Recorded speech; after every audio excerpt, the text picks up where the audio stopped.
Мотивот на вооружениот напаѓач во Лас Вегас и натаму е неразјаснет. Полицијата соопшти дека во домот и автомобилот на 64 годишниот Стивен Падок, кој отвори оган од автоматска пушка од 32-тиот кат на хотелот Менделеј Беј врз посетителите на фестивалот, биле најдени десетици парчиња оружје и муниција.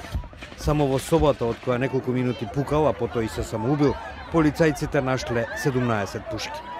Шерифот на округот Джозеф Ломбардо изјави дека полицијата и натаму го истражува неговиот дом во Невада, на околу 130 километри од Лас Вегас, и оти во неговиот автомобил било откриено известно количество на амониум нитрат, кој се користи за правење експлозив. There's two things we're attempting to achieve. One is we have to finish processing the scenes. We have 3 separate scenes we are working out. Actually, it will be 4 at this point. Овој напад полицијата го оцени за најголемо масовно убиство во поновата историја на Соединетите држави. Американскиот претседател Доналд Трамп го нарече за акт на чисто зло и најави дека на 4 октомври ќе го посети Лас Вегас. Екстремистичката група Исламска држава ја презеде одговорноста за нападот, наведувајќи дека Падок пред неколку месеци конвертирал во муслиманска вера.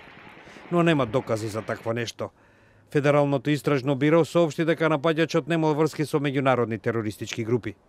Шерифот Ломбардо, запрашан за можниот мотив за покањето, изјави дека засега не може да влезе во умот на психопат.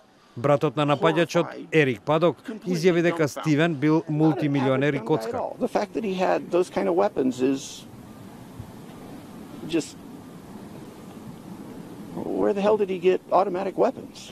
Во меѓувреме, во Американскиот конгрес повторно се разгоре дебатата во врска со федералните рестрикции во купувањето на оружје, какво што било користено во Лас Вегас.